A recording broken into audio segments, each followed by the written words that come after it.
እህቷን ከቤሩት ወደ ኢትዮጵያ የሄደችዋን ወደ ዱባይ አመጣታለሁ ብሎ ቪዛ አሰራሻለሁ ብሎ ሲቀበል ምን አደረገ? ብሩን ኢትዮጵያ ላለው ለወንድሙ አካውንት አስልከው ወንድሙ አካውንት ነው ብሩ የገባለት። ከዛ እሱ ያለው ዱባይ ነው፣ ልጅቷ የምትመጣው ዱባይ ነበር። ከዛም በኋላ ስልኩን ዘግቶ ጠፍቶ ነበር። ከዛም በኋላ የልጅቷን ብር እጌታ አለ የኔ ሲመከለ ነው ብሩ የገባው በእከሌ ነው ሄደሽ እሱን ጠይቂ ምናምን በሚባል ነገር አፈራርሶን ያለፈው ስልክ ብሎክ አድርጎን ያለፈው። ስለዚህ ሻርጃ አካባቢ ላይ እየተደረገ ያሉ ነገሮችን እዚህ ያሉ ብዙ የወላይታ ልጆች በጣም ያለቀሱ ልጆች አሉ። በእውነት ነው የምላችሁ።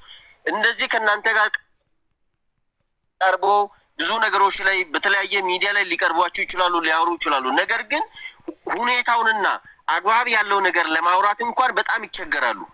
ከዛ የተነሳ ከምንድነው ከቋንቋ ሊሆን ይችላል፣ ከፍርሃትም ሊሆን ይችላል፣ ከአካባቢው ከውለቱም ሊሆን ይችላል። በብዙ አንግል ልናየው እንችላለን። ስለዚህ በጣም በደል ነው የሚደርስባቸው። አንድ ልጅ እንደውም መታ ኢትዮጵያ ታክማ የዳነች ልጅ አለች፣ አቦርት አድርጋ ማለት ነው። ዚስ ቬሪ ሪስክ ነው። ስለዚህ ያቺ ልጅ ሰብሳይድ ብትሆንስ? በጣም ብዙ ነገሮች ላይ ሀፕን ያደረገባቸው ልጆች አሉ። ምንድነው የሚያደርጉት? ከማዳም ቤት ነይ ብዙ ስራ አለ፣ ደህና ስራ አስቀጥርሻለሁ ምናምን ይሉና ፓስፖርቷን ሁሉንም ጥላ ነገር እንድታ ያደርጋሉ። ህገወጥ ያስመስሏታል። ከዛም በኋላ ትመጣለች። በዛ ጀዛ ቤት ቆልፈው ምግብ አይሰጧትም።